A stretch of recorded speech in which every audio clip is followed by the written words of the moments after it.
allons lire 2 Timothée 2, versets 3 à 6. 2 Timothée 2, 3 à 6. Vous y êtes? La Bible dit ceci: souffre avec moi. J'ai pas l'écran des versets à ma gauche, si on peut allumer la télé. Souffre avec moi comme un bon soldat de Jésus-Christ. Il n'est pas de soldat qui s'embarrasse des affaires de la vie s'il veut plaire à celui qui l'a enrôlé. Et l'athlète n'est pas couronné s'il n'a pas combattu suivant les règles. Il faut que le laboureur travaille avant de recueillir les fruits. Que Dieu bénisse sa parole. Asseyez-vous, s'il vous plaît.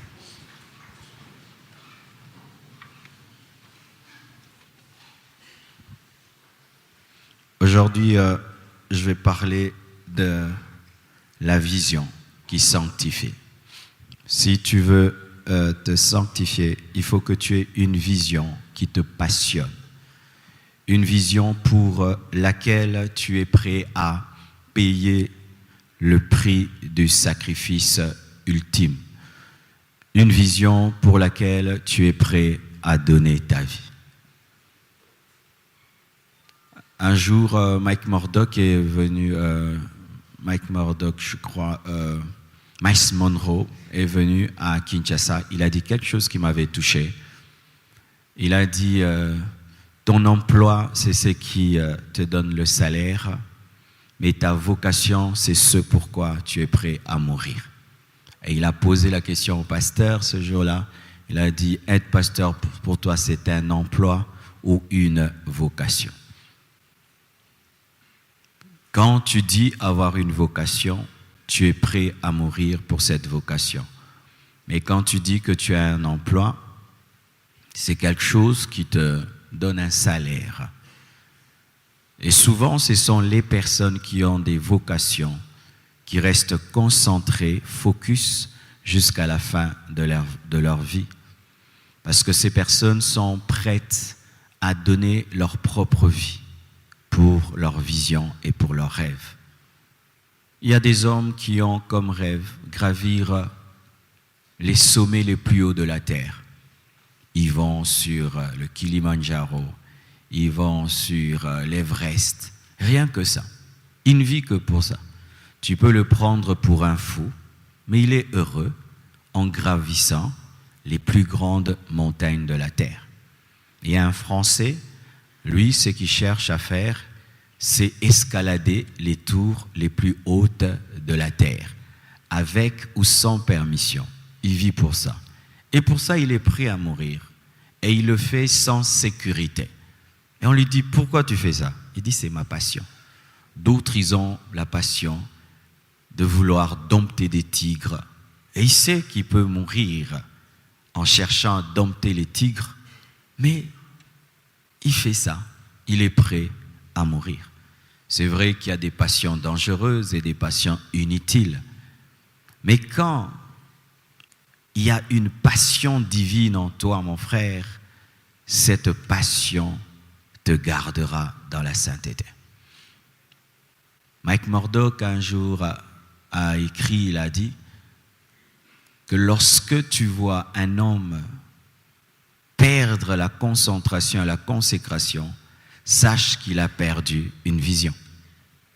Parce que la vision consacre, la vision discipline, la vision sanctifie. Si je sais que je suis en train d'aller à un endroit très important, je veillerai sur mes vêtements. Si je sais que je suis en train de voir un homme très important, je veillerai sur moi. Et nous arrivons souvent très propres dans des lieux que nous respectons. Mais si tu sais que tu vas dans un endroit pas très important, où la saleté est tolérée, la saleté est permise, je t'assure que tu peux te retrouver aussi très très sale à cet endroit parce que la vision sanctifie. As-tu une vision? As-tu un rêve qui vient de Dieu? As-tu une passion qui vient de Dieu? Alors, Paul enseignant son disciple Timothée la discipline et l'acceptation de la souffrance dans le ministère, lui parle de 3 sortes de personnes, les soldats, les athlètes et le laboureur. Il dit ceci: il n'est pas de soldat qui s'embarrasse des affaires de la vie. Un vrai soldat ne se soucie pas des choses de la terre, de la vie. Quand tu vois un soldat très soucieux de sa chevelure, de son teint, c'est plus un vrai soldat. C'est pourquoi je suis étonné de voir même des soldats qui se changent la peau. Soldat Choko, Kenebitumbate. Parce que quand on voit un soldat, on suppose qu'il est prêt à mourir. Et quelqu'un qui est prêt à mourir le révèle déjà dans sa manière de vivre. Tu sens qu'il est désintéressé des choses d'ici-bas. C'est pourquoi on interdit aux soldats de faire le commerce et tout. Parce que quand il y a un soldat des commerces, des business, on lui dit va à la guerre, il va dire mais mon business. Il parle d'un soldat. Parce que le rêve d'un soldat, le voici, c'est plaire au gouvernement, plaire à celui qui l'a enrôlé. Un militaire a comme passion, comme rêve et comme vision, je dois plaire à celui qui m'a engagé. Alors il fait tout pour plaire à celui qui l'a enrôlé. Et l'athlète n'est pas couronné s'il n'a combattu selon les règles. Vous voyez, lorsque un boxeur veut se battre, on le fait passer à une pesée. Pourquoi? Parce que dans sa catégorie, il y a un poids limite. Alors s'il est léger, il ne doit pas avoir le poids d'un poids lourd. Et si c'est un poids plume, il ne doit pas avoir le poids d'un poids léger. Et s'il est poids mouche, il ne doit pas avoir le poids d'un poids plume et tout le reste. Alors on dit tu ne dois pas dépasser 50 kilos. Lorsqu'il monte, il a 52 kilos, on dit tu ne vas pas combattre. Et comme il sait qu'il ne doit pas dépasser 50 kilos, il ne va pas manger n'importe quoi. Il ne va pas boire n'importe quoi. Il ne va pas fumer. Il ne va pas dormir jusqu'à 12 heures, à 5 heures, debout, pompage, course, la corde. Pourquoi? Il doit atteindre 50 kilos pour se battre et avoir une ceinture en or, une ceinture en argent. Et en ce temps-là, les athlètes au temps de Rome, au temps de la Grèce, lorsqu'ils étaient récompensés, on ne leur donnait pas des couronnes, on leur donnait des feuilles de laurier qu'ils mettaient sur leur tête. Et c'était des couronnes corruptibles parce qu'après 2 jours, 3 jours, lorsque le soleil frappe cette feuille, elle sèche. Mais il fallait voir comment ils se disciplinaient rien que pour avoir une feuille sur la tête, symbole de l'honneur, de la fierté qu'il a gagné. Il est fort. Beaucoup de discipline, beaucoup de privation pour avoir une feuille sur la tête. Paul était un grand enseignant. Il parle des disciplines pour des choses corruptibles que les hommes acceptent pour nous amener à une discipline pour des choses incorruptibles. Alléluia. Et il dit encore, et il faut que le laboureur travaille avant de recueillir le fruit. Le rêve du laboureur, la vision du laboureur, c'est la récolte. Personne ne sème pour ne pas récolter. Et quand il est en train de creuser, de sarcler, de prendre la sémence qu'il doit manger, il s'en prive. Il accepte même de ne pas manger comme il veut. Pour s'aimer, le rêve, c'est récolter. Le jour où le laboureur perd la vision de la récolte, il va manger la sémence. Le jour où le laboureur perd la vision de la récolte, il ne va pas sarcler, il ne va pas bêcher, il ne va pas aller au champ. Il va laisser son champ être infesté de mauvaises herbes, des insectes. Pourquoi? Il n'a plus la vision de la récolte. Et lorsque tu vois un ancien sportif, tu regardes, mettons Maradona, regardez comment il était musclé, un homme rapide, discipliné, champion du monde, champion de l'Argentine et tout le reste. Mais lorsqu'il a arrêté le football, et qui n'a plus le rêve d'être champion de quoi que ce soit, tout d'un coup, il a commencé à grossir. À grossir, à grossir, à grossir, à grossir, à grossir. Pourquoi? Quand il doit se réveiller à 4 heures, il se dit, pourquoi? J'ai grandi, je ne peux plus. Mais quand on lui donne une nourriture qu'il ne mangeait pas lorsqu'il était champion et qu'il voulait être champion, eh ben, à quoi bon? Donnez-moi, je vais manger. Donnez-moi, je vais boire. Et il devient obèse. Et on lui donne le même ballon avec lequel il pouvait faire tout ce qu'il voulait. Il n'arrive plus. Pourquoi? Le rêve de devenir champion n'est plus. Il en est de même, mes frères, pour les soldats de Christ. Parce qu'il lui disait, souffre avec moi comme un soldat, un bon soldat de Jésus. Frères, sœurs, si la vision de Christ te quitte, tu n'accepteras pas de souffrir pour lui. Quand tu vois un serviteur de Dieu commencer à faire n'importe quoi, dans sa tête, il n'est plus un soldat de Jésus. Il est devenu un patron en Jésus. Il est devenu le ministre de Dieu en Jésus. Car le vrai terme pour ministre, ce n'est pas ministre, c'est doulos. Doulos, esclave. Es-tu toujours un soldat de Jésus? As-tu toujours le rêve que tu avais au départ de ta vie chrétienne? As-tu toujours ce rêve qui te sanctifiait? Je vais être un puissant serviteur de Dieu. Je vais être comme tel homme de Dieu. Je vais être comme tel homme de Dieu. Qu'est-ce que lui fait? Lui fait ça, ça. Moi aussi, je vais le faire. Lorsque tu as des bons modèles qui t'inspirent une grande vision, tu vas te discipliner. Mais quand tu commences à avoir des mauvais modèles, tu vas te relâcher. Tu imites qui? Tu cherches à ressembler à qui? C'est pourquoi, mes frères et sœurs, faites très attention à votre vision. Lorsque la vision est petite, elle engendre une petite discipline. Lorsque la vision est grande, elle engendre une grande discipline.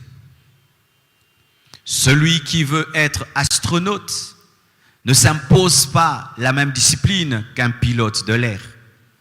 Celui qui veut être pilote aura une certaine discipline, mais celui qui veut être astronaute, au-delà de savoir piloter un avion, il a des exercices physiques, même on lui apprend à pouvoir se nourrir en apaisanteur.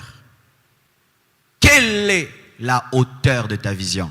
Je te révélerai la hauteur de ta sanctification. C'est pourquoi Satan travaille à diluer ton rêve. Et il te dit quoi? Tu n'es qu'un homme, tu n'es qu'un homme, tu n'es qu'un homme, tu ne peux pas. C'est dans la Bible. Tu penses que vraiment Moïse existait? Tu penses que les Paul là vraiment, ils n'avaient pas de faiblesses? Fais très attention, mon frère.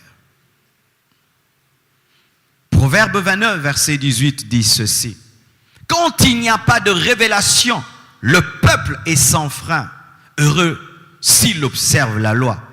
Donc un peuple sans révélation, sans vision, est un peuple sans discipline. Proverbe. Un peuple sans vision. Un peuple sans vision est un peuple sans discipline. Même pour vous qui voulez diriger ce pays. Voici un secret si tu veux diriger un pays. Tu dois insuffler au peuple un rêve. Chers dirigeants, insuffler aux Congolais un rêve et ils seront disciplinés. Mais si on n'insuffle pas un peuple, une vision, un rêve, ce peuple ne se discipline pas, mes frères. Tous les grands peuples qui se développent ont une vision.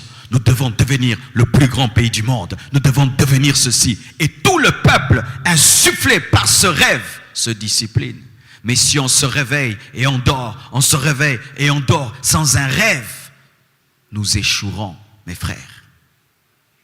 Quel est le rêve que tu as? Quelle est la vision que tu as? Fais tout ce que tu veux. Si tu n'as pas de vision, tu ne peux pas avoir de frein. Regardez le jeune, la jeune fille. Elle peut jouer à terre. Plus elle grandit, elle commence à avoir une vision d'elle-même, qu'elle est une femme. cette même fille commence à se couvrir. Si hier tu étais son père, tu pouvais entrer dans la salle de bain. Quand elle se lave, quand elle était petite, la même va te chasser. Pourquoi? Elle sait qu'elle est une femme.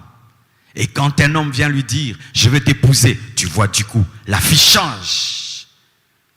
Pourquoi? La vision, la discipline. Et quand elle se marie, il y a des choses qu'elle pouvait tolérer. Elle ne tolère plus. Pourquoi? La vision est en train de monter. As-tu une vision? As-tu un idéal? As-tu quelque chose qui te passionne tellement que lorsque tu veux pécher, tu penses à ton rêve et tu te rends compte que ce péché va m'éloigner de mon rêve. Je refuse. Est-ce que tu as ça? Frère, toi qui as une vision, marche avec des hommes qui ont une vision. Si tu vas dans un palais et tu as des vêtements propres, mais un autre va travailler dans un bourbier, vous n'aurez pas la même attitude face à vos vêtements. Toi, tu veilleras, lui acceptera tout parce qu'il va dans un endroit plus sale que son vêtement. Tu marches avec qui? Tu marches avec qui? Remarquez, un athlète ne bat jamais son record lorsqu'il est seul. En train de s'entraîner, tout seul, il ne bat pas son record. Mais lorsqu'on le met avec 20 autres athlètes, tous ont le même but. Franchir la ligne d'arrivée en premier. Tu le vois, lui qui à l'entraînement courait 10 secondes, va battre, il court 8 secondes. Pourquoi? Il est tellement accompagné des hommes disciplinés comme lui, qui ont une grande vision comme lui, et cela décuple ses capacités. Quelle vision tu as? Et tu côtoies quel genre de personne? Tu sais, il y a des gens qui peuvent passer toute leur journée à pécher. Le Saint-Esprit ne les dérange pas. Parce qu'ils n'ont aucun rêve, aucun but, aucune aspiration. Et toi, tu côtoies de telles personnes. Petit à petit, ta vision sera effritée. Écoutez la vision de Paul. 1 Corinthiens 9, verset 23-27. Je fais tout à cause de l'évangile afin d'y avoir part. C'était ça la vision de Paul. Le grand Paul. Quand tu lis Paul, qu'est-ce qu'il cherchait? C'était ça. C'était ça. Tout ce que Paul faisait, c'était avoir part à l'évangile. C'est tout. Tout. Avoir part à l'évangile. Avoir part à l'évangile. Avoir part au royaume que Jésus a annoncé. C'était tout ce qui motivait Paul. Ce grand ministère. Cette discipline. Cette capacité de se consacrer ne venait que d'une chose, avoir part à l'évangile. Et il faisait tout ce qu'un homme peut faire pour avoir part à l'évangile. Et il dit, ne savez-vous pas que ceux qui courent dans le stade courent tous? Il revient à l'athlète. Donc c'était un homme qui aimait beaucoup utiliser l'exemple de l'athlète, car sur cette terre, s'il y a des modèles de discipline, ce sont les sportifs. Je respecte beaucoup les sportifs. Beaucoup. Leur alimentation, la douleur qu'ils acceptent, rien que pour un but, m'inspire beaucoup. Ne savez-vous pas que ceux qui courent dans le stade courent tous, mais qu'un seul remporte le prix? Courez de manière à le remporter, car on ne remporte pas n'importe comment. Tu vas faire le basket, tu ne vas pas remporter des points avec les pieds. Tu vas faire la boxe, tu ne vas pas gagner avec tes pieds. Tu vas faire le karaté, tu ne vas pas remporter avec des prises de judo. Chaque discipline a sa discipline. Tous ceux qui courent combattent. Tous ceux qui combattent, là il est en train de parler de ces hommes qui se battaient dans les arènes, on les appelait les gladiateurs. Tous ceux qui combattent s'imposent toute espèce d'abstinence, des abstinences physiques, alimentaires. Des fois, ils ne voient pas leurs femmes, ils ne voient pas leurs enfants, ils ne voient pas leurs amis. Et ils le font pour obtenir une couronne corruptible. corruptible, mais nous, faisons-le pour une couronne incorruptible. Donc, mon frère, si un athlète est plus discipliné que toi, c'est une insulte. Si un sportif, rien que pour être champion du monde en 2020, est plus discipliné que toi, qui aura une couronne incorruptible, c'est une insulte. Si un homme qui veut seulement être premier pendant un temps sur cette terre accepte de se discipliner, comment un homme qui est appelé à avoir une couronne éternelle ne se discipline pas? Si une fille qui veut être top modèle, Miss Univers, se discipline, je ne vais pas manger ça, je ne vais pas faire ça, je ne vais pas faire ça, je ne vais pas faire ça pour être seulement Miss une année, comment toi qui dois être l'épouse de Christ, tu n'as aucune discipline? Mais donc, je cours, non pas comme à l'aventure, je frappe non pas comme battant l'air, mais je traite durement mon corps comme les athlètes. Et je le tiens assujetti comme les athlètes, de peur d'être moi-même disqualifié, c'est le vrai terme, après avoir prêché aux autres. Paul traitait son corps durement. Le corps n'est pas la chair spirituelle, mais la chair spirituelle a beaucoup d'influence sur le corps physique. Un homme qui ne discipline pas son corps verra sa chair dominer son corps. Tu dois tenir ton corps assujetti à la parole de sorte qu'il devient un instrument de Dieu. Ou tu lui dis à genoux, il s'agenouille. Lève les mains, il lève. Prie, il prie. Réveille-toi, réveille-toi. Jeûne, tu jeûnes. Tu ne manges pas les pains, il ne mange pas les pains. Alléluia. Tu le tiens assujetti. N'est-ce pas que quand tu te promènes, tu vois du pain, il te dit je vais manger? Oui, le corps te dit ah les pains. Quand tu manges les légumes, je suis fatigué, je suis fatigué. Quand tu manges les fruits, je suis fatigué. Mange. Il mange. Mange, il mange. Avale, avale. Allez, quelle église? À quelle église? N'est-ce pas? Tu dis à ton corps, amène mon esprit à l'église. Et il amène ton esprit à l'église. N'est-ce pas? Que ton corps a amené ton esprit à l'église. Car ton esprit ne pouvait pas venir ici sans que ton corps n'y vienne.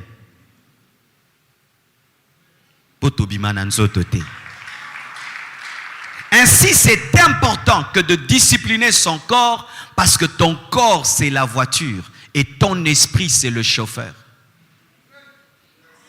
Une voiture qui n'obéit pas amène quoi? Des accidents.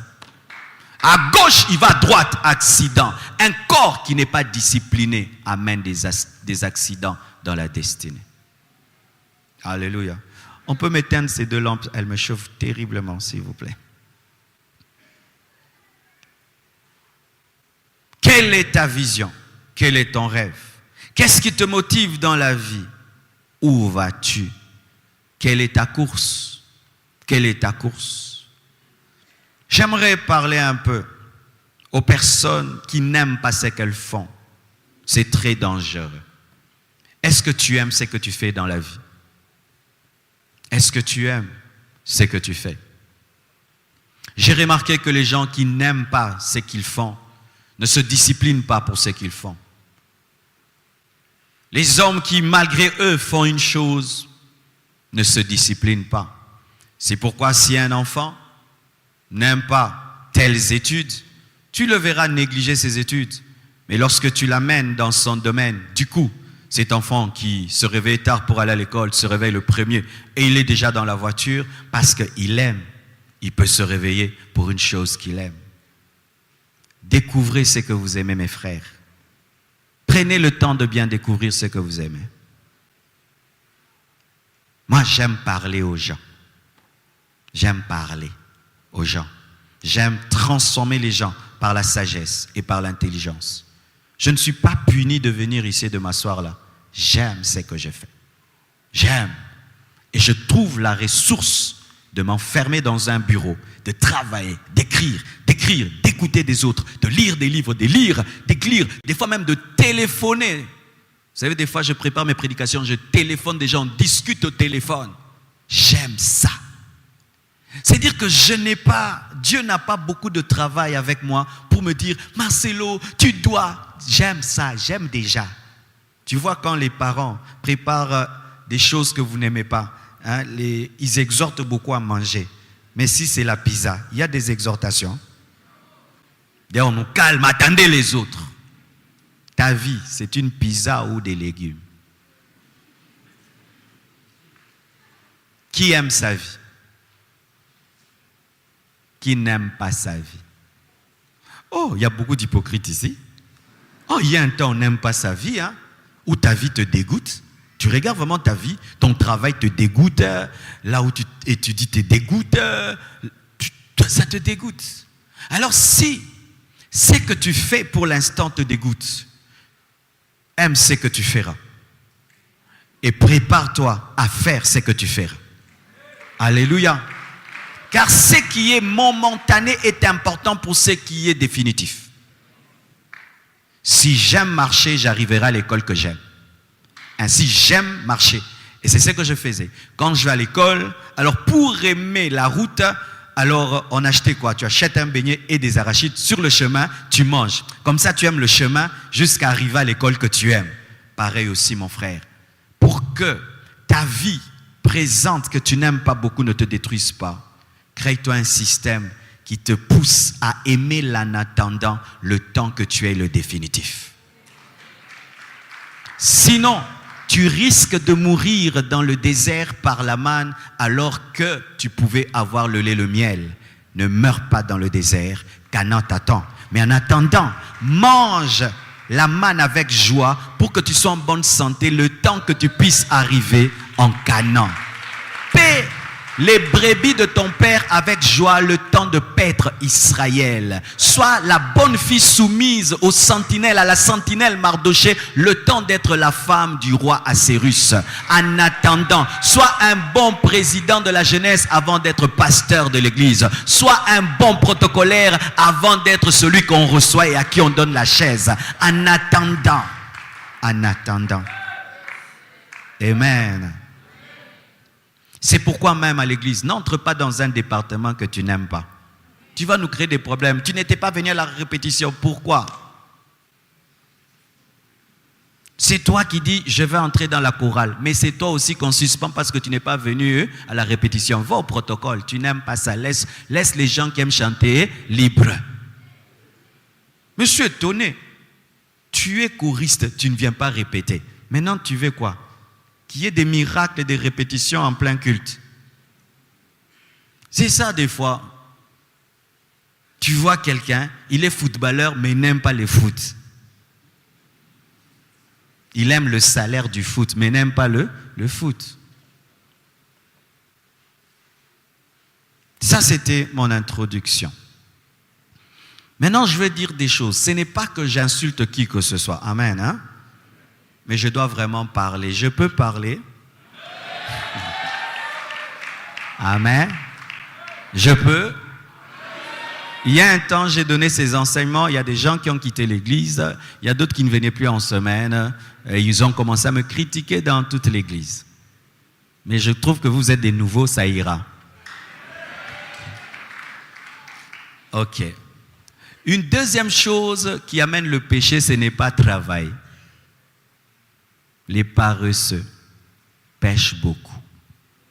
Les gens qui ne font rien dans la vie pêchent beaucoup. Les gens qui n'ont comme travail que manger pêchent beaucoup. Les gens qui attendent que les autres travaillent pour leur donner pêchent beaucoup. Des hommes qui devaient déjà travailler mais qui sont nourris par leurs parents pêchent beaucoup. Des femmes qui ne font rien à la maison pêchent beaucoup. Tu ne peux pas trouver une femme songi qui travaille.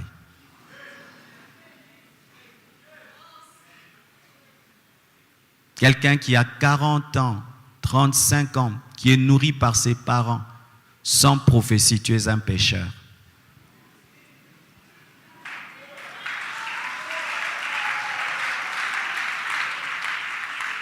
Tu es un pécheur. Pourquoi? Tu as trop de temps libre.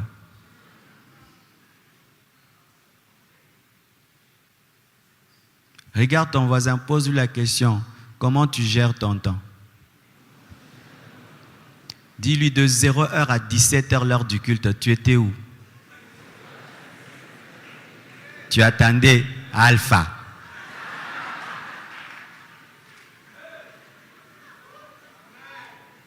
Je sais que vous allez être dérangés, mais je dois parler. Pendant que toi, de 0h à 17h, la seule chose que tu attendais, c'est aller à l'église, il y a quelqu'un qui, de 0h à 17h, a fait au moins 4-5 choses. Je t'assure, sans prophétie ni vision, il a eu un niveau de sanctification plus élevé que toi parce que lui, sa pensée, son intelligence était occupée par ce qu'elle était en train de faire. Mais toi, étant donné qu'il n'y avait rien, comme la nature a horreur du vide, la nature a amené des herbes sauvages appelées le péché dans ta vie. De peur que tu dises que pasteur a fingui, lisons la Bible. Ouais, les Congolais sont très sensibles. Il ne faut jamais lui dire qu'il est paresseux, même s'il est paresseux. Mais quelle est l'autre définition d'un chat? Le chat, c'est un chat. Un paresseux, c'est un paresseux. Et moi, j'ajoute un paresseux, c'est un pécheur. Est-ce que vous confessez le péché de la paresse? Rarement les gens confessent, Seigneur, pardonne-moi, je suis paresseux. Les gens, oh, j'ai commis l'impudicité. Yo aussi, je suis paresseux. C'est un péché. La paresse est un péché. Tu sais ça? Qui sait que la paresse est un péché? Tu vois, peu de gens savent.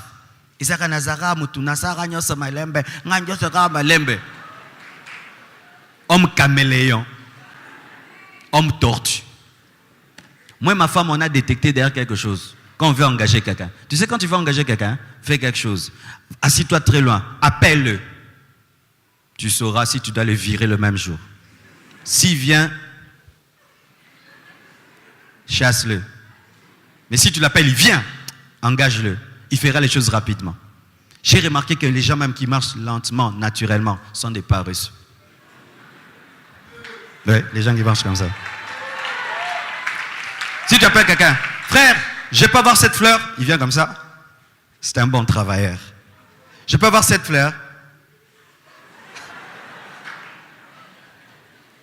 Oh, talibé. Donnons zélo. Surtout même, les personnes qui marchent avec des babouches. Psiaya, psiaba, siaba, siaba. Ne l'engage jamais. Il n'a même pas le courage de soulever le pied. Donc, la lourdeur même de soulever les pieds. Psiaka, psiaka. Yango zamu bolat. Comment bisika bubola ne uta? Na rotambola nora bubola. C'est pourquoi tu arrives au travail en retard, tu fais tout en retard, tout tu fais en retard, toi en retard. Psiaka, psiaka, psiaka. Et le bas, bubola, bubola, bubola, psiaka, psiaka. Ouais. Longolanga msala, psiaka, psiaka, psiaka. Moi, tu travailles chez moi, tu fais le psiaka, psiaka, tu quittes. Tu fais un mauvais bruit démoniaque dans le couloir. Oui, tous ceux qui travaillent à côté de moi, ils font les choses vite. Hein? Ah, si tu ne fais pas vite, tu dois quitter. Tu dois quitter. Oh, pourquoi tu veux retarder ma vie? Moi, je vais vite. Je n'ai pas le temps d'avoir des gens qui font... Donne-moi le papier mouchoir. Oh, donne-moi le papier mouchoir. L'une des maladies au Congo, nous faisons les choses lentement. Un travail d'un jour, une semaine. Je ferai bientôt, je ferai. Donne le rapport dans 2 jours. Il va donner dans 2 semaines. Tout lentement. Fais quelque chose maintenant. Je vais faire demain. Même étudier. Tu dois étudier lundi, tu vas étudier mercredi. D'autres, ils étudient devant le professeur. C'est pourquoi, au lieu que tu sois quelqu'un qui avait 80% à l'école, tu n'avais que 50%. Et quand tu as tangente, oh la grâce de Dieu, tangente. C'est pourquoi tu ne seras pas assistant ni professeur d'université et vous laissez des magiciens devenir des professeurs d'université parce qu'eux n'ont pas réussi avec des 50%, ils ont réussi avec des 80%. Vous étudiez devant l'interro. Et le Saint-Esprit, révèle-moi, il va poser quelques questions. Un Saint-Esprit tricheur, ce n'est pas le Saint-Esprit. Donne-moi la main que je parle. Allons-y à présent. 1 Timothée 5, verset 9 à 15, la Bible dit Qu'une veuve, parce que ça, ce sont des conditions pour être reconnue comme une veuve dans l'église primitive. Dans l'église primitive, ce n'était pas tout le monde qui était reconnu vraiment comme veuve, parce que les veuves avaient comme tâche de former les femmes, d'instruire les jeunes filles, et l'église prenait soin de ces veuves. Et là, Paul est en train de dire à Timothée comment il peut accepter parmi les veuves de l'église une femme. 1 Timothée 5, versets 9 à 15, la Bible dit qu'une veuve, pour être inscrite sur le rôle, n'ait pas moins de 60 ans. Tu n'as pas 60 ans, dans l'église primitive, tu n'es pas reconnu comme veuve. Remarie-toi. Qu'elle ait été femme d'un seul mari, tu t'es marié 2 fois, on n'accepte pas. Qu'elle soit recommandable par des bonnes œuvres, un bon témoignage, ayant élevé des enfants, exercer l'hospitalité, laver les pieds des saints, secouru les malheureux, pratiquer toute espèce de bonne œuvre, mais refuse les jeunes veuves. Pourquoi? Car lorsque la volupté, les désirs de la chair, les détachent du Christ, elles veulent se marier. Et se rendant coupables, on sait qu'elles violent leur premier engagement. Lequel? De ne plus se marier après la mort de leur mari pour servir Dieu. Elles brisent cet engagement, elles vont se marier. Avec cela, écoutez maintenant le verset. Avec cela, étant oisive, donc elle n'a pas de mari, étant oisive, elles apprennent à aller de maison en maison. Qui va de maison en maison? C'est le diable.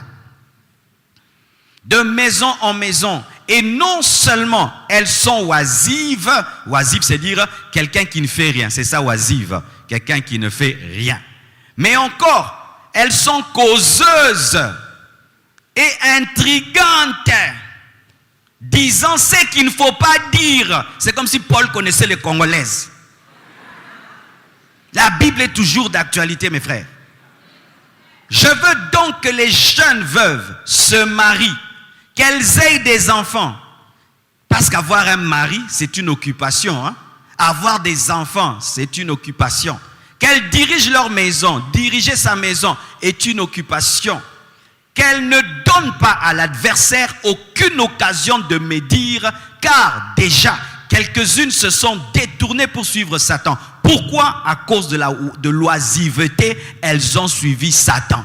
Lorsque tu n'as rien à faire, fais attention, tu suivras Satan. Pourquoi ces veuves ont suivi Satan? Pourquoi? Elle n'a pas un mari.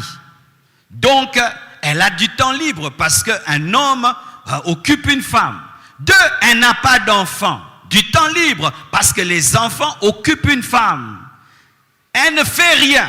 Elle ne s'occupe pas d'une maison parce que s'occuper d'une maison occupe une femme. Elle ne s'occupe pas de la maison. Elle ne s'occupe pas des enfants. Elle ne s'occupe pas de mari. Il y a des femmes mariées mais qui sont comme des veuves, comme ces veuves. Elle est mariée mais ne s'occupe pas de son mari. Elle ne s'occupe pas des enfants. Elle ne s'occupe pas de la maison. Il y a des femmes mariées comme ça. Elle ne s'occupe pas de sa maison. Mais non, comme elle ne s'occupe pas de la maison, elle ne s'occupe pas de son mari, elle ne s'occupe pas des enfants, elle va maintenant de maison en maison. Une femme qui est toujours chez autrui, c'est un problème. Ah oui? Ma femme ne peut pas être tout le temps chez les gens. Jamais, jamais je te dis, jamais. Moi si bitambola tambola, moi si ma baie.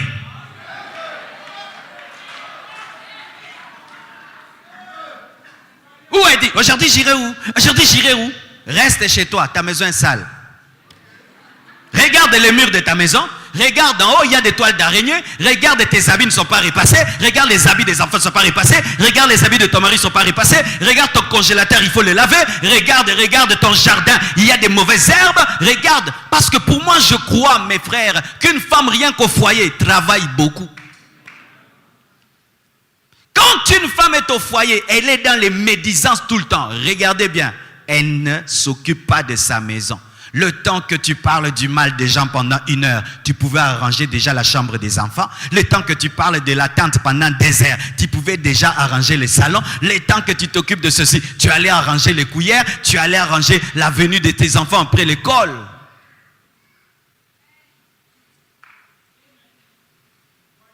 l'oisiveté pousse à la médisance. Les gens occupés n'ont pas le temps de pchip, chip, chip, chip.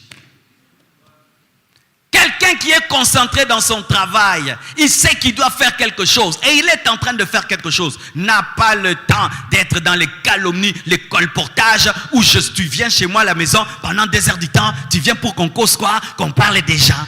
J'ai pas le temps, j'ai une prédication à préparer, je dois me concentrer, je dois chercher l'onction, je dois écrire un livre, je dois sortir une nouvelle chanson, je dois programmer mon nouveau voyage, je dois suivre les chantiers de l'église, les chantiers de ceci, je dois suivre ça, je dois, et je dois dormir, parce que dormir aussi c'est un travail qu'on a travaillé. Oui, kolala ezalaka musala pona bato basalaka, mais mutu asalaka te kolala eza kobuka mbetu.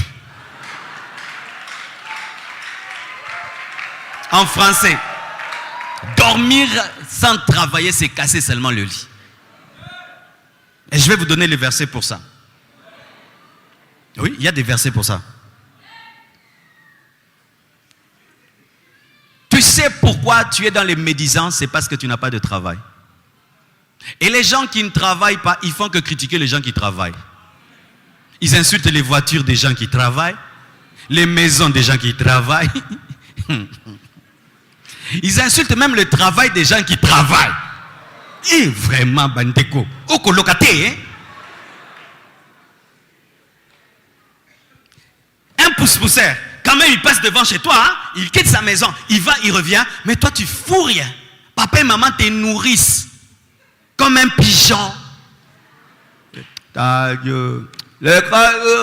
Non, lui, c'est un monsieur, hein? Il paye son loyer, il nourrit sa femme, hein? Quand il rentre chez lui à la maison, hein, on le reçoit comme un monsieur. Hein, il met le foufou et le pondou sur la table. Et c'est un gaillard. Et s'il te donne son pouce-pouce, essaye, hein, tu vas le respecter. Mais tu ne travailles pas, mais tu insultes le travail des gens. Tu insultes même le travail qu'on t'a proposé, que tu as refusé. Mais tu ne refuses pas d'être nourri. Mais tu refuses de travailler parce que ce n'est pas ton niveau. Mais est-ce que être nourri, c'est ton niveau aussi? Être nourri, ça, c'est ton niveau. Être nourri comme un enfant, ça, c'est ton niveau. Mais on te dit, est-ce que tu peux travailler tel endroit, on va te payer $150. Avec ma licence, prends la licence, mange-la, va la manger. Alors que tu peux être à un endroit, même si on te donne un travail qui n'est pas de ton niveau, on va découvrir. Mais quel est ce secrétaire-là, mais qui a tel niveau? On te fait monter. Mais on te fait monter. Et puis on te fait monter. Acceptez de commencer bas, d'être à côté du trône, alors que le trône est à vous. Donne-moi la main que je te parle. David était appelé à être roi, mais il jouait la harpe pour le roi qui devait le quitter. Il s'est approché de sa destinée comme étant serviteur jusqu'à ce qu'il s'assied à cette place.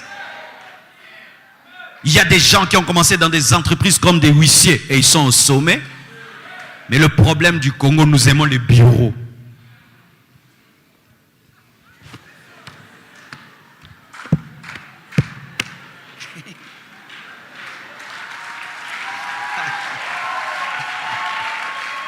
Ah mais non, mais c'est terrible des fois. Des fois tu vas dans un bureau. Oh, tu vois quelqu'un orgueilleusement de s'asseoir sur une chaise. On te paye combien? On ne l'a pas payé, ça fait 7 mois. L'ordinateur ne fonctionne pas. Des vieilles machines. Alors qu'il y a des gens, il n'a pas de bureau. Son bureau, c'est un laptop. Il est au coin là. Il fait entrer des millions. Hein? Ça passe par PayPal, ça passe par ceci, par cela, par cela. Et puis, son entreprise, c'est dans son sac. Même millionnaire, hein? Mais toi, tu es bien assis sur une chaise là. Très orgueilleux pour rien.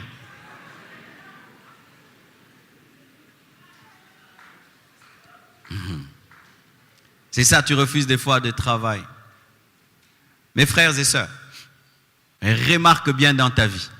La plupart des péchés que tu as commis, c'est quand tu ne faisais rien. La plupart des temps où tu as perdu ton niveau spirituel, vérifie, tu n'étais pas très actif. Ni spirituellement, tu n'étais pas actif. Même dans la vraie vie, tu n'étais pas actif.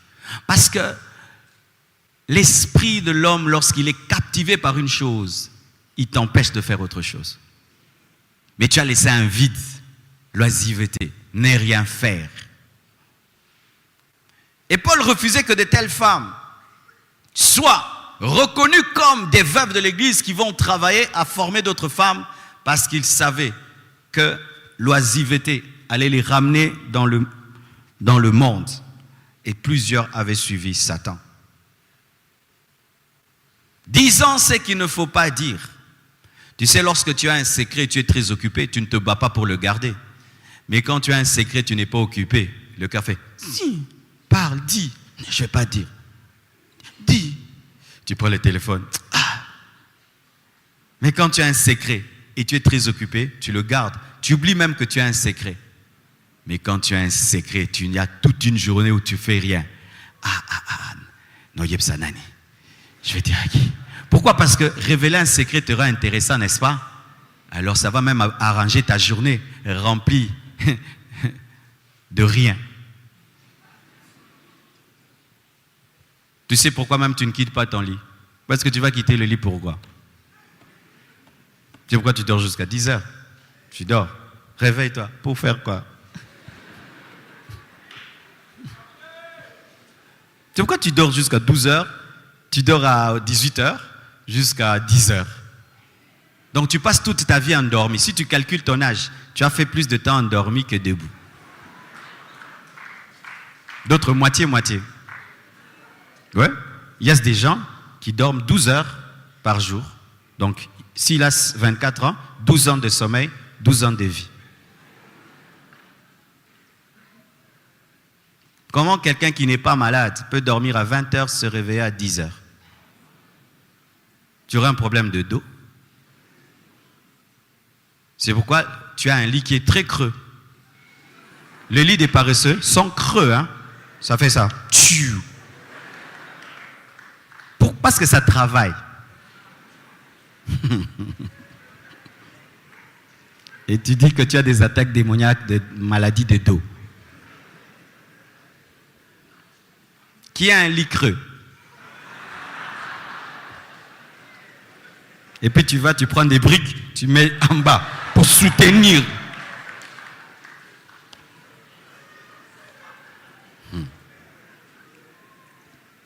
Tu ris, mais tu te retrouves. Hein?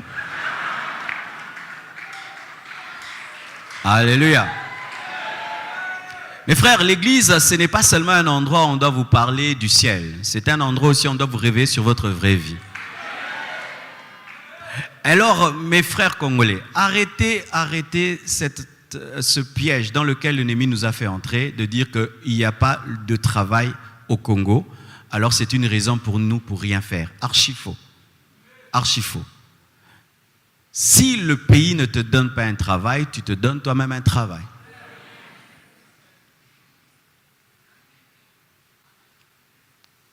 Commence un business, vends quelque chose. Vends du pain. Vends de l'eau. Vends des beignets. Vends des bananes. Vends même les vêtements de friperie. Vends des foufous. Si tu ne peux pas commencer un restaurant, commence un malewa. Malewa. Ngama, malewa. En Europe, il y a des malewa très propres, faits pour tout le monde. Et les gens y vont avec joie. Mais fais quelque chose. Et j'aimerais dire aux femmes mariées, si tu n'as pas un travail à faire, ta maison déjà c'est un grand travail, parce qu'il y a des gens qui sont payés pour prendre soin des maisons. Alors sois concentré sur ce travail-là. Éduquer tes enfants. Une femme qui est concentrée sur les études de ses enfants, rien que ça. Mais je dis c'est un travail. Quand les enfants reviennent, montrez les cahiers, tu lis. Les journaux de classe, tu vas à l'école, où est ton journal? Où est ton uniforme? Où est ton ceci? Mais c'est du boulot. Et tu ajoutes encore cuisiner, arranger, prendre soin de toi. Mais tu n'as pas le temps. Comment une femme mariée peut recevoir des amis chez elle à la maison pour qu'ils puissent critiquer et son mari et leur mari? Vous faites du novelas en télé-réalité. C'est pourquoi vous péchez.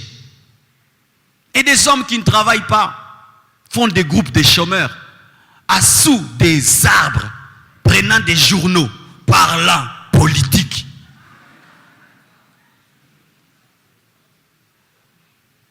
Tu vas où? Sous l'arbre. Prendre un journal. Qu'un seul a acheté, 20 en train de le lire. Mais vous êtes en train d'écrouler la presse.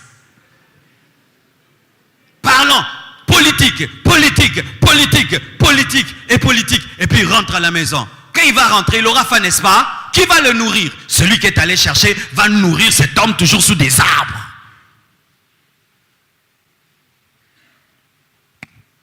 Faisant des groupes d'hommes qui jouent aux cartes et aux dames. Je hais ces jeux-là. Cartes et dames.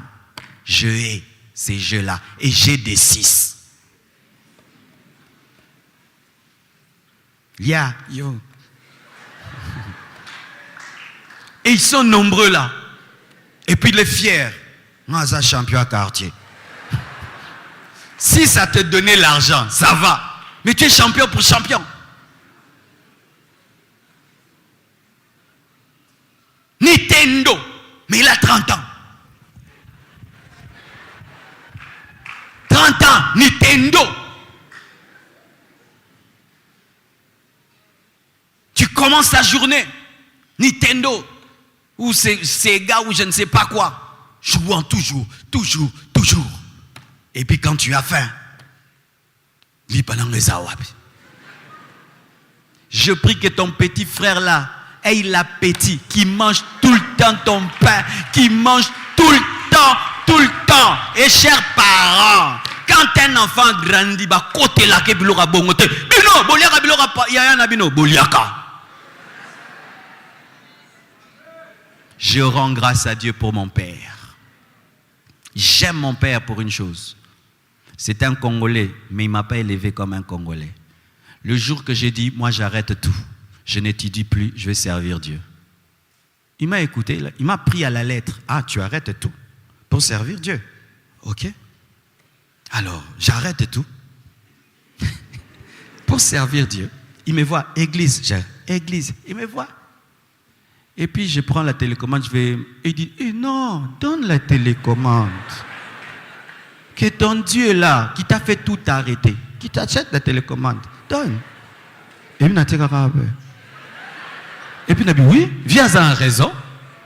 Oui, Seigneur, tu m'as fait tout arrêter. Maintenant, il faut que tu prennes soin de moi. Oh ton Dieu, qui t'habille maintenant, qui te nourrisse.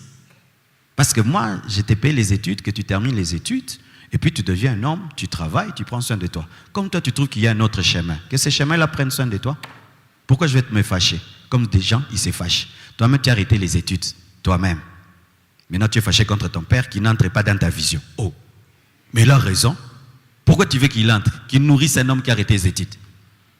Vous qui avez arrêté les études, ministère, mais vous dérangez les parents. Non, arrête de déranger les parents, dérange Dieu. Hein, sers Dieu, que ça se voie, que de déranger des parents qui, eux, avaient un projet, tu étudies et puis, toi, tu arrêtes.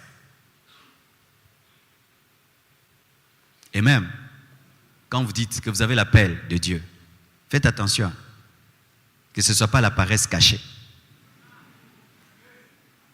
Tu n'aimes plus étudier, tu ne supportes pas avoir un patron, tu ne supportes pas la discipline d'un travail, omiboaki. Natikinyoso nzamba benginga. Ponga skona kipeyo.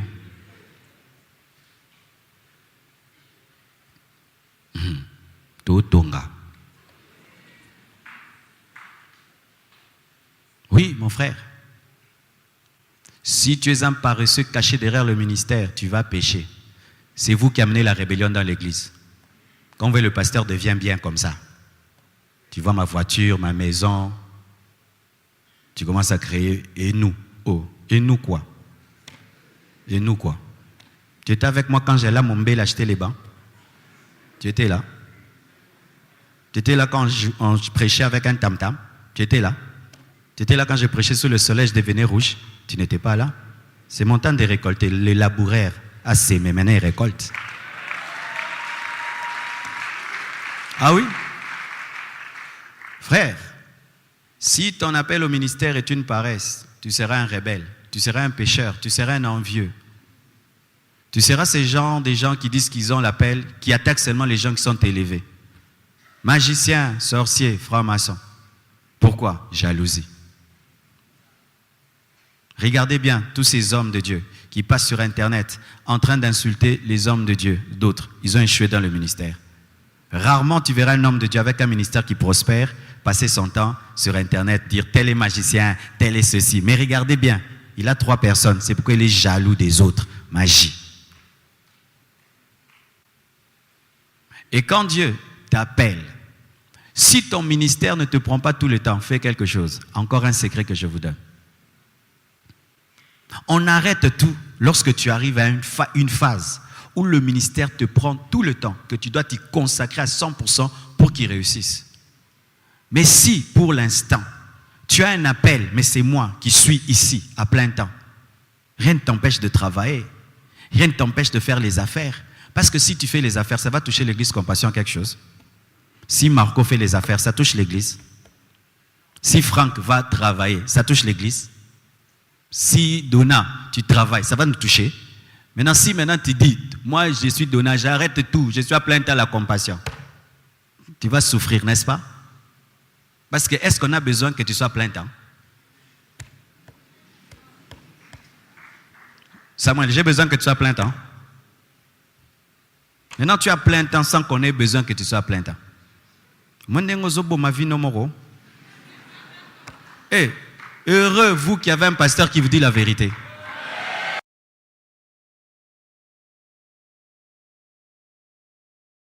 On ne va plus à l'église, on reste à la maison. Et c'est pas qu'ils disent, et puis on dit, frère, pourquoi tu ne viens plus à l'église? Je cherche le travail, je cherche le travail à la maison. C'est seulement pour nous dire, on ne vient plus. Comme tu nous as dit ça, on va te montrer maintenant qu'on est important, on ne vient plus. Donc il fallait que je continue, entre guillemets, à les exploiter sans les pousser à réussir leur vie. Moi, je refuse d'être ce pasteur-là. Tu n'as pas besoin d'être à plein temps pour être serviteur à la Compassion. Parce que même moi, je ne suis pas à plein temps. Moi, je ne suis pas à plein temps. J'ai fait le business. Hein. Moi, Maman Blanche, des grands hommes d'affaires. Mais oui, nous travaillons dans l'immobilier. Notre argent, on ne met pas dans des choses futiles, nous faire voir, porter des choses, acheter des choses. Non, nous nous investissons. Tanguy Sentir, Vesto, 4 ans. Oui, Vesto, 4 ans. Nazongi lango depuis Nakondi. Hein? Ça 4 ans. Alors moi maintenant, je ne fais pas que le ministère, je fais autre chose, mais il y a des frères ici, parce que c'est moi il est intercesseur, à temps plein, de Komulingami.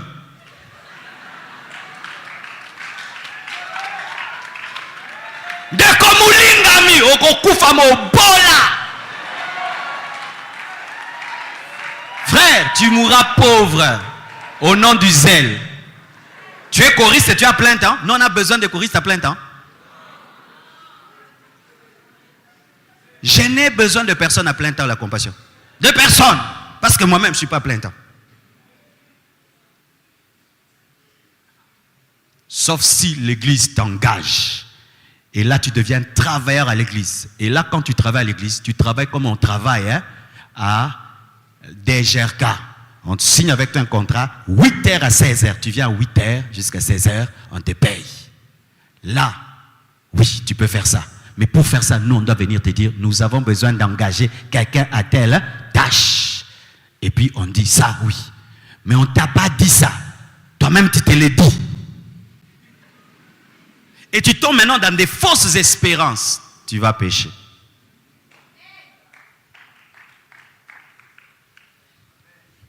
Tu quittes chez vous à la maison.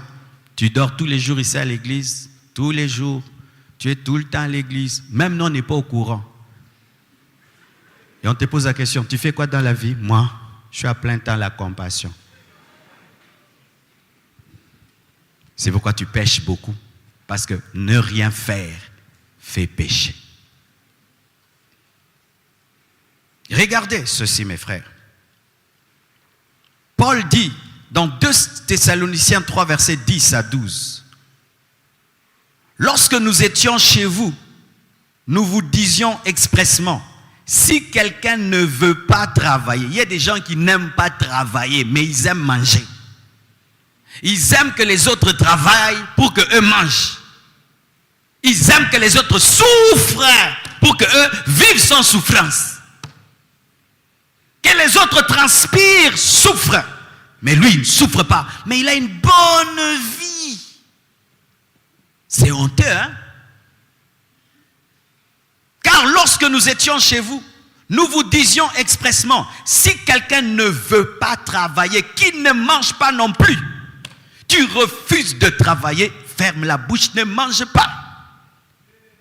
Si tu refuses de travailler, jeûne éternellement jusqu'à la mort.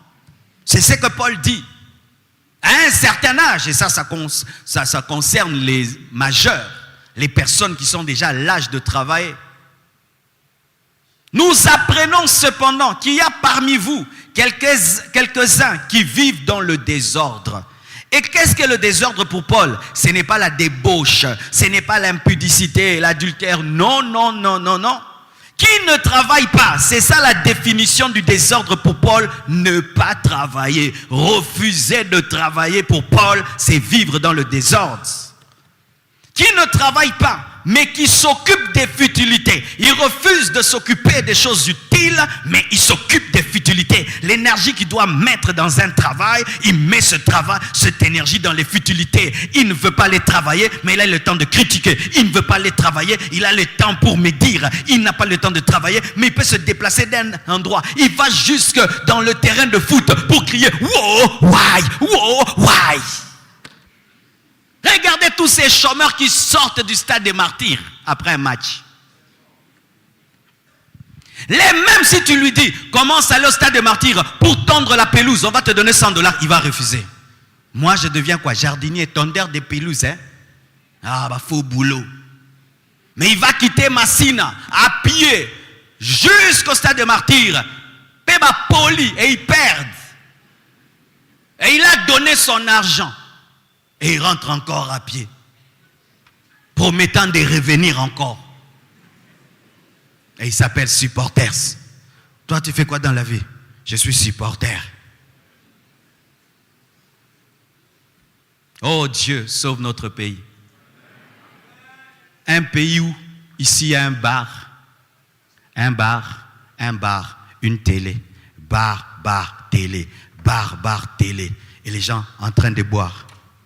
Regardez Barça, boire, Barça, boire, Barça. Quand Barça finit, musique demande, boire, Barça, RDC, il aura ma casse.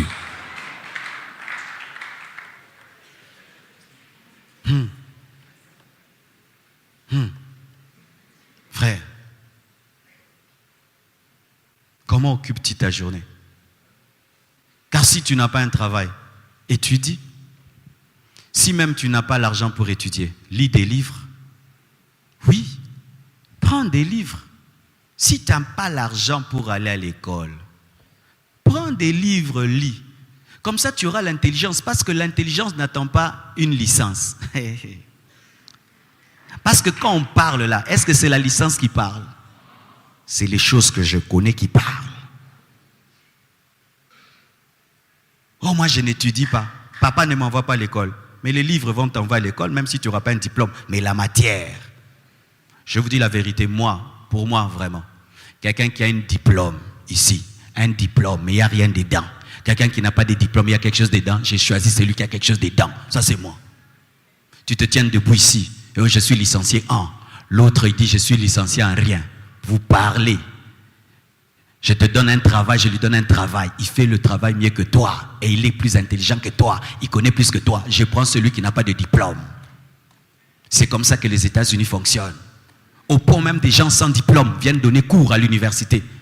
Un homme qui a commencé une entreprise à zéro et il devient multimillionnaire, il n'a pas étudié, il a des choses à t'enseigner. Et on prend de tels hommes, venez enseigner. On prend même des gens qui ont réussi dans tous les domaines de la vie. Venez parler aux étudiants du succès. Il est licencié en succès. Oh, il est licencié en succès. Moi, je peux donner un cours à l'école théologique sur commencer une église et puis elle grandit.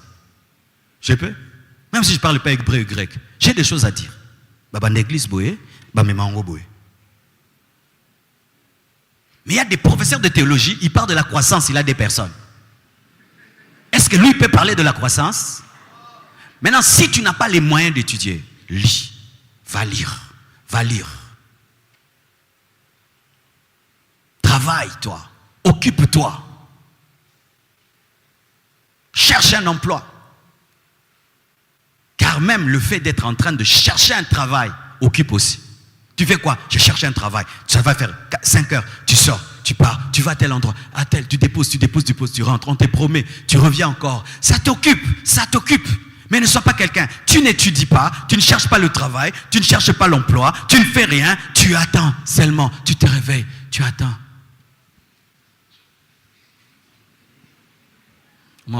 Tonga, Batoyo, Balekisi.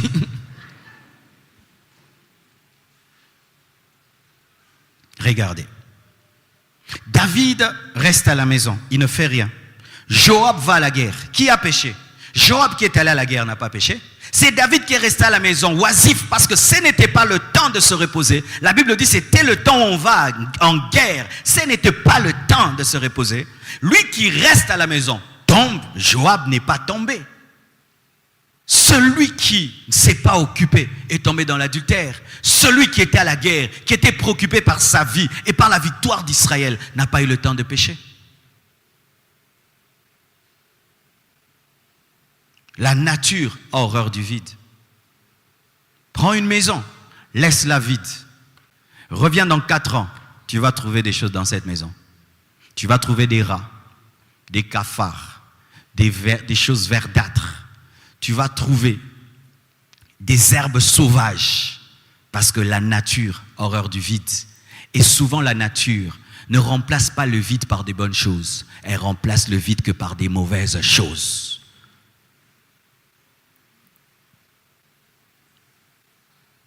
L'oisiveté nous pousse toujours à nous occuper par des futilités. Et ce qui occupe ton temps et tes pensées constitue pour toi un instrument de sanctification. Alors tu dois conserver jalousement ton travail. Aime ton travail. Le travail n'est pas une malédiction. Car Dieu a donné à l'homme un travail avant la chute. Avant la chute, Dieu a dit à l'homme de s'occuper du jardin et de cultiver le jardin. Mais la douleur et la souffrance qui accompagnent le travail sont venues après la chute, quand Dieu a dit que c'est à la sueur de ton front que tu mangeras. Lorsque tu sèmeras, la terre te donnera des ronces et des épines. Ça, c'est la malédiction qui s'est attachée au travail, mais le travail existait déjà avant la chute. C'est pourquoi il faut aimer le travail, parce que le travail a existé avant la chute. Le travail n'est pas une malédiction. N'allez pas au travail comme si on vous a puni. Ok, ok boulot, ok boulot. Oh tu as, oh tu boulot, oh sani, non ça boulot.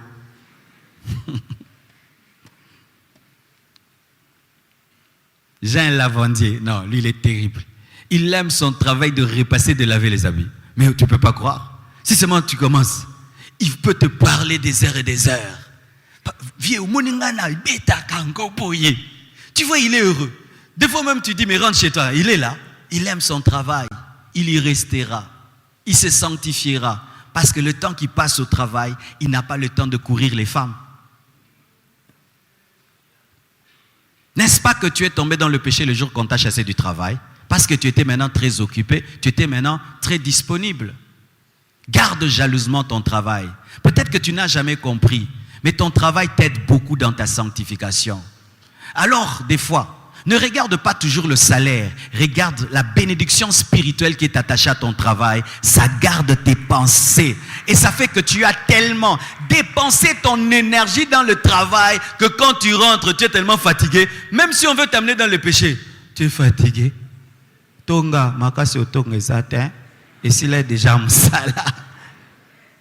Alléluia. Oui. Tu sors à 8h, tu rentres à 17h, tu es KO. Comment tu auras le temps de pécher? Toute ta force a été dégagée dans une bonne chose. Mais les paresseux, yok énergie. Yok énergie. Et quand l'homme est rempli d'énergie, mais il n'a pas où canaliser l'énergie, ça pousse à quoi? Ça pousse à pécher. Un jeune homme plein d'énergie, mais qui ne fait rien dans la vie. Tu vas accumuler l'énergie et tu chercheras comment libérer l'énergie dans le péché. Travaille et tu seras occupé et tu seras fatigué d'avoir fait des bonnes choses. Mais je sais aussi qu'il y a des gens qui pêchent au travail. Là, vraiment, vous êtes extraordinaire. Tu quittes ta maison pour travailler à la banque et là-bas tu as des petites copines. Ce qui devait te sanctifier te fait pécher. C'est une profanation. Un instrument de sanctification mais devient un instrument de péché. Si ton péché c'est au travail, là ta maladie est grave. Là ta maladie est grave. Si toi c'est au travail que tu pêches, tu voles où? Au travail. Tu mens au travail. D'ailleurs, ton travail, c'est un travail de mensonge. Un tel travail, il faut le quitter. Un tel lieu de travail, il faut le quitter. Si au lieu où tu travailles, c'est le péché, quitte ce travail. Ou quitte le milieu de tes collègues de travail. De sorte que quand tu arrives, tu fais ton travail et tu rentres. Évite de tomber dans les groupes de ceux qui vont pécher au travail. Car il y a aussi des péchés liés au travail.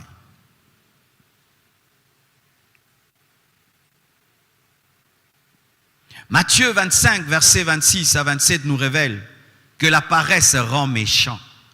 La Bible dit, son maître lui répondit, serviteur méchant et paresseux, tu savais que je moissonne où je n'ai pas sémé et que j'amasse où je n'ai pas vanné. Il te fallait donc remettre mon argent au banquier et à mon retour, j'aurais retiré ce qui est à moi avec un intérêt. Ce serviteur n'était pas que paresseux, il était méchant. Et souvent, la paresse rend méchant. Le travail rend bon parce que quand tu travailles, tu as des choses que tu peux offrir aux gens. Tu peux partager avec les autres. Mais un homme qui est paresseux tombe souvent dans la méchanceté. Regarde, tout le monde travaille et toi tu restes à la maison. Tu seras très méchant. Parce que eux, quand ils vont revenir du travail, ils vont raconter des histoires de boulot. Et toi, tu vas commencer à les attaquer, les mettre mal à l'aise. La paresse rend méchant. Prenons ces proverbes pour terminer. Proverbe 12, verset 27, la Bible dit, « Le paresseux ne rôtit pas son gibier, mais le précieux trésor d'un homme, c'est l'activité. » L'activité est un trésor. Alléluia. Qui a une activité ici? Prends-en soin, c'est un trésor. Acclame le Seigneur pour l'activité que tu as.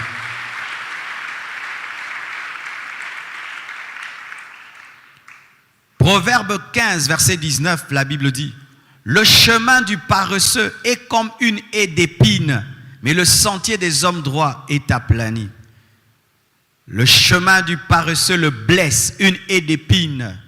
Il est blessé, écorché par les épines. En soi, la Bible veut nous dire que sur le chemin de la paresse, il n'y a que des plaies, il n'y a que des blessures et des problèmes. Proverbe 13, verset 4. L'âme du paresseux a des désirs qu'il ne peut satisfaire, mais l'âme des hommes diligents sera rassasiée. Ce qui fait que le paresseux tombe dans l'envie, la convoitise et la jalousie, et il tombe dans le fétiche.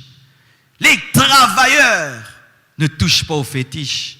Ils disent, je veux me battre avec la force de Dieu. Mais les gens qui aiment des résultats faciles, il a des désirs et des désirs, mais il ne veut pas travailler pour les assouvir. Il va utiliser le chemin de la facilité, l'occultisme, le fétichisme, le vol, la jalousie, l'envie.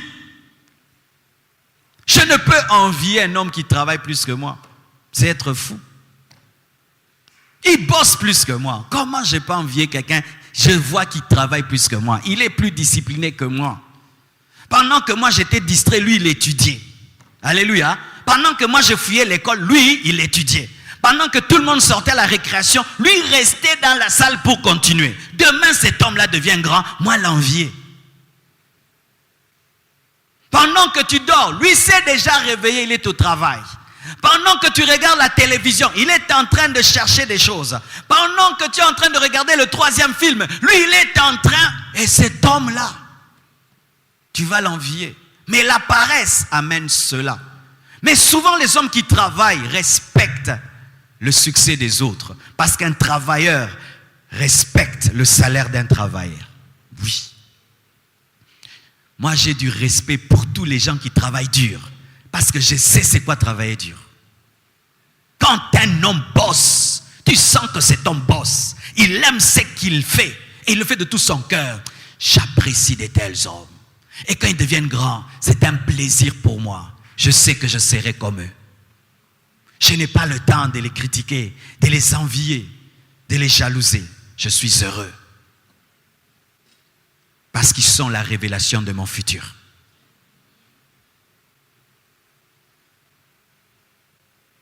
Alléluia. Proverbe 21, verset 25 à 6, la Bible dit: les désirs du paresseux le tuent. Le désir du paresseux le tue. Pourquoi? Il veut beaucoup de choses, mais il veut aussi dormir. Oh, quand ils rambet. Oh, ça grand. Grand. Tout le monde et il rêve là. Là, je suis dans mon jet privé. Et j'atterris à New York. Et puis là, une limousine vient me prendre. Mais sur les lits, à Kimafik. Quand on va lui dire, prends les fétiches pour devenir ça, il va prendre. Pourquoi? Qu'est-ce que je dois faire? Tue seulement quelqu'un. Et puis tu le deviendras. C'est comme ça, il y a plein de paresseux aujourd'hui qui ont une vie de facilité. À quel prix? Ils ont tué des gens. J'ai peur des gens qui ont une grande vie, mais qui n'aiment pas souffrir. J'ai peur de ces gens-là. J'ai peur des gens qui aiment des grandes choses, mais qui ne parlent pas du travail. J'ai peur des gens qui aiment des vies très élevées, sans bouger leur pouce. Ah, j'ai peur de telles personnes. Parce que je me dis, comment tu feras? D'autres ils disent, ils vont prier. Frère, même si tu pries comment, Dieu ne travaillera pas à ta place. Nous prions. Est-ce que vous voyez des anges descendre pour construire ces temples? Qui a déjà vu un ange maçon? Ou ferrailleur? Même si vous priez, vous devez aller acheter la caillasse, vous devez acheter les fers, vous devez acheter le bois, vous devez monter, vous devez faire le plan, vous allez le faire. La prière ne fait pas que Dieu va vivre ta vie à ta place. Car certains vont fuir leur vie dans la prière. Oti wapi, lo sambo, oke wapi, lo sambo, oza pasteur, te.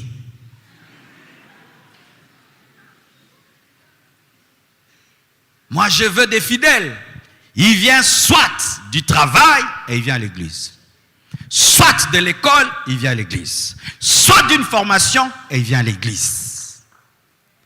Soit c'est une femme qui a pris soin de sa maison, de ses enfants et tout, elle vient à l'église. Mais des gens, il ne fait rien. Il ne fait rien. Il ne fait rien. Il y a longtemps qui tourne les gars, peut être en car. Oui, quand les paniers d'offrandes passent, tu ne peux pas les regarder. Parce que si tu ne fais rien, tu ne vas rien apporter. C'est dangereux d'être le pasteur des gens qui prient seulement. Et si vous pensez qu'en jeûnant 40 jours, vous n'allez pas travailler pour vous battre et réussir, vous êtes trompé.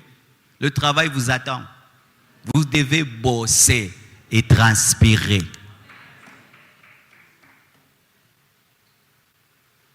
Et ce qui est des fois marrant, les paresseux, ils cherchent tout le temps des petites raisons pour ne pas travailler. Maux de tête, ils ne travaillent pas. Grippe, ils ne travaillent pas. Je suis grippé, hein. J'ai la toux, mais je prêche. Bizarrement, la toux est partie. Mais toi, une petite toux. Patron, je suis très malade, alité dans mon lit. Mais toi-même, tu sais que c'est la grippe. La même personne qui demande une permission de ne pas travailler est en train de regarder des films, se promener, crier, rigoler. Nasenga qui permission à ça là. Même dans l'œuvre de Dieu, tu vois un frère, homme de Dieu, pourquoi tu n'es pas venu? Oh, j'avais le rhume, il n'est pas venu à l'église.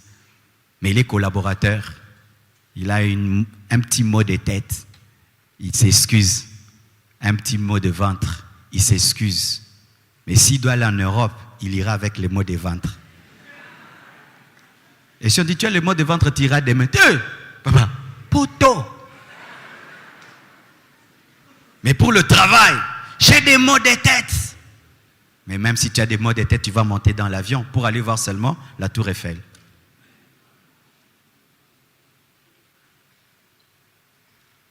C'est pourquoi même j'aimerais vous dire, mes frères, passer tout ton temps cherchant à voyager n'est pas un travail. Parce que d'autres, leur travail, ils cherchent à aller en Europe. C'est tout ce que tu fais dans ta vie. Tu fais quoi? Je dois aller en Europe. Oh, tu fais quoi dans la vie? Je dois aller en Europe. Je suis dans les démarches. 5 ans de démarches. Tes amis ont fini les études. Toi, tu as toujours les démarches d'aller en Europe. Tu es toujours dans les démarches. Tu iras quand? Bientôt. Bientôt, j'y vais aller. Tu maîtrises la France alors que tu es à Kinshasa. Au lieu de maîtriser tes cours. Tu connais toutes les avenues de Bruxelles, mais tu es à Kinshasa. Tu ne parles que des histoires de l'Europe. C'est tout ton travail dans la vie. States. States, journaux comme States. C'est tout ce que tu fais dans ta vie. J'irai en Europe. Aller en Europe n'est pas un travail, c'est du tourisme. Aller en Europe devient un travail lorsque tu vas travailler. Mais si tu n'iras pas travailler, tu as déménagé. Comme on quitte Matete pour Gombe. C'est tout. Et ne pensez pas que quitter le Congo et tu vas en Europe, tu as réussi dans la vie. Non. Tu t'es déplacé géographiquement, ta pauvreté avec toi. Tu es pauvre en Europe, tu es pauvre au Congo. Tu es pauvre au Congo, tu es pauvre en Europe. Ta pauvreté a seulement voyagé.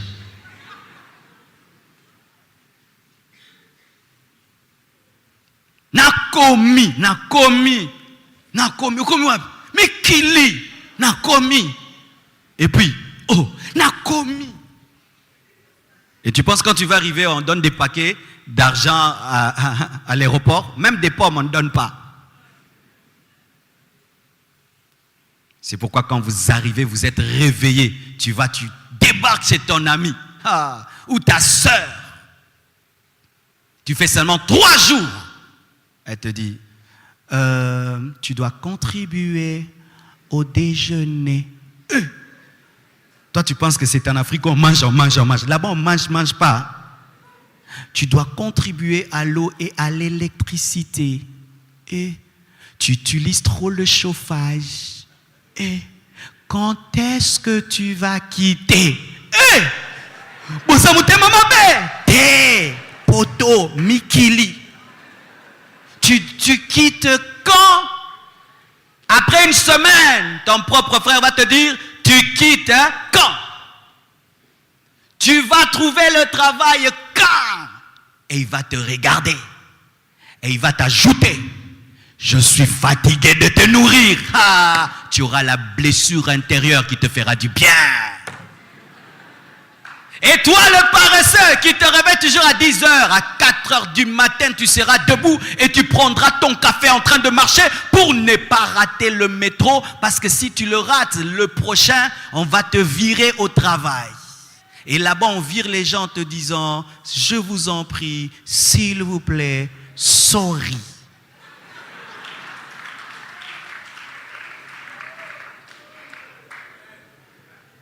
Amen.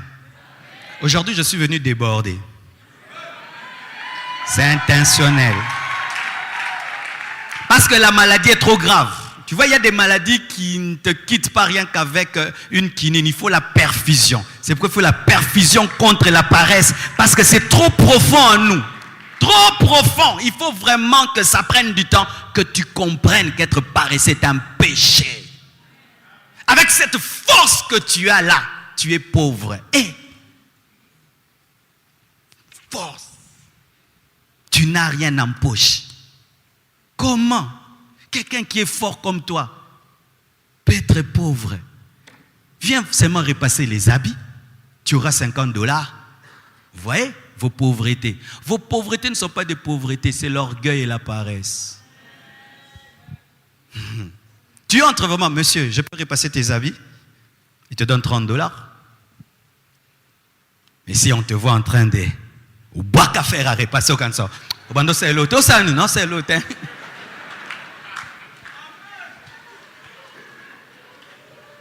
Tu préfères qu'on te donne $30, mais si on te dit repasse, je te paye. C'est pourquoi les gens sont pauvres. Comment une belle femme comme toi est pauvre? C'est toi. Tu fais seulement les beignets. Tu mets du sucré à côté. Tu t'habilles bien. Tu souris devant tes beignets. Tu souris seulement. Quelqu'un l'achète, tu lui donnes le sourire. Il revient. Mais tu préfères être pauvre. Avec la personnalité. Ça sert à quoi? Ça sert à quoi? Des fois, vous plaignez devant Dieu, même dans ce jeûne. Vous êtes en train de prier. Dieu t'a déjà répondu. Hein? Il t'a déjà donné une idée d'affaires, mais tu n'en veux pas. Tu veux que l'argent tombe du ciel. Année de richesse. Non. Année de travail. L'année de richesse est l'année de travail. Je termine alors. Proverbe 26, verset 13 à 16. Le paresseux dit, il y a un lion sur le chemin. Il a toujours des raisons pour ne pas travailler. S'il pleut, il est content. S'il y a la guerre au pays, il est content. S'il y a grève, il est content. Si les étudiants marchent, il est content. Toute occasion de ne pas travailler est à prendre pour lui. La porte tourne sur ses gonds et le paresseux sur son lit. Tu vois comme la porte reste au même endroit, mais tourne d'un côté à un autre. C'est de la même manière qu'un paresseux, quand il est sur son lit, il tourne à gauche, il tourne à droite, il prend l'oreiller, il met par ici. L'oreiller, il met là-bas, il met ici. Lui fait que le travail, c'est changer l'oreiller. Le travail du paresseux, c'est tourner sur le lit, pendant que les autres tournent.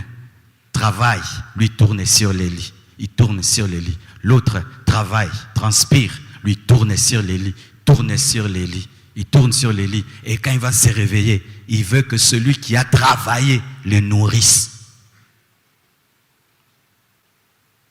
Le paresseux plonge sa main dans le plat et il trouve pénible de la ramener à sa bouche. Il a la nourriture dans les mains, mais il ne peut mettre dans la bouche. La facilité. Il veut qu'on lui mette la nourriture dans la bouche. Lui ne peut pas mettre la nourriture dans sa bouche. Il faut que ça quitte le plat et ça entre dans sa bouche. Donc il a un esprit d'enfant malgré qu'il est grand. Il est gâté. Il aime la facilité. Il n'aime pas une nourriture qui va mâcher. Il faut que ce soit de la bouillie pour qu'il puisse avaler. Des choses toutes faites, toutes préparées. Tout est là. Lui n'a rien à faire. Seulement utiliser. Il aime utiliser. Mais il n'aime pas souffrir pour acquérir. C'est pourquoi si tu donnes à un paresseux qui ne connaît pas le sens des choses, tu lui donnes un iPad, il va détruire l'iPad.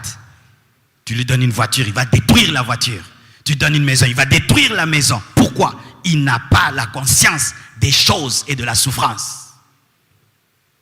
Je ne casserai jamais cette chaise. Jamais je ne peux la casser. Ni même la déchirer ici. Mais il y a certaines chaises qui sont dans la salle des réunions. Déjà, il y a une trace ici. C'est sûr que c'est un paresseux qui a trouvé ça. Parce qu'un homme qui connaît la valeur de cette chaise, il sait où ça se vend, combien ça peut coûter. Il traite avec délicatesse. Mais un paresseux, gara, audio tanra.